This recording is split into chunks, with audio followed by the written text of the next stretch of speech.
Mr Happy and the Wizard by Roger Hargreaves. Mr Happy goes to the town library every Saturday morning. He went there last Saturday, and he went there this Saturday. He was looking along the shelves for a book to read when a very large and rather battered red volume caught his eye. He poured it out and looked at the spine. It read Spellbook. He was about to return it to its place when a voice suddenly said, "Don't you dare! I've been stuck on that shelf for a week." Mr Happy dropped the book in surprise. "Ow!" said the book, for it was the book that had spoken. There was a face on the cover. Nose, eyes, mouth, everything. Mr Happy was too amazed to speak. "Ooh," wheezed the book. "You get terribly cramped if you're wedged on a shelf for too long. Now then, what's your name?"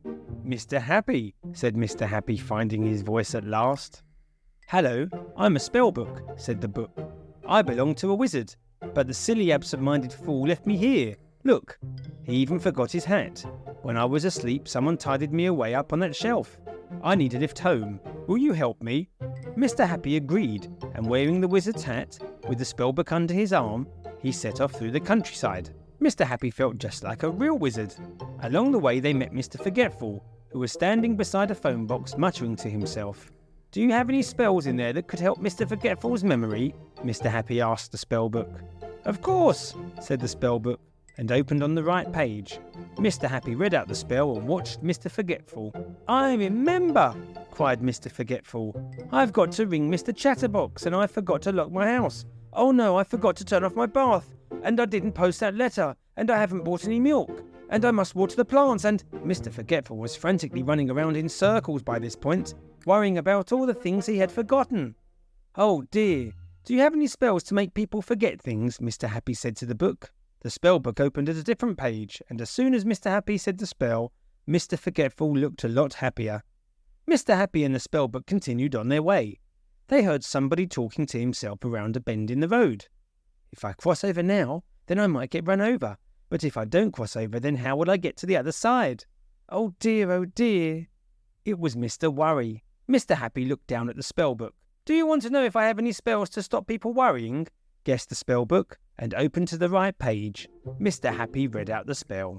"I don't care," shouted Mr Worry suddenly. "Hee!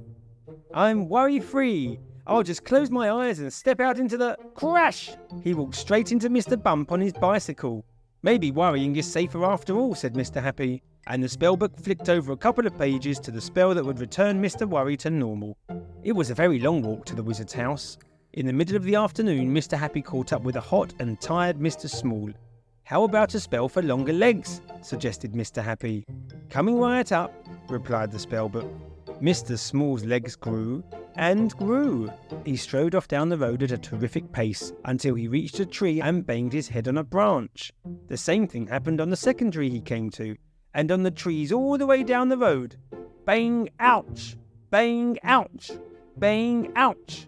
Mr Happy winced. "Shorter legs?" asked the Spellbook. Mr Happy nodded. By the evening they came to a wood. "We're nearly there now," said the Spellbook happily. Finally they reached a cottage in a clearing. The wizard opened the door. He was overjoyed. "My Spellbook and my hat! I've been looking high and low for them for so long that I'd nearly given up hope. Thank you." He invited Mr Happy in for supper. A wizard supper. They ate everything pie. The pie changed as they ate, so every mouthful tasted different. After supper was finished and the washing up spell had done its work, the wizard turned to Mr Happy. "There must be something I can do for you. Choose any spell you wish. Choose anything you want." Mr Happy smiled. "After seeing what spells can do, I think I'm happy as I am," he laughed.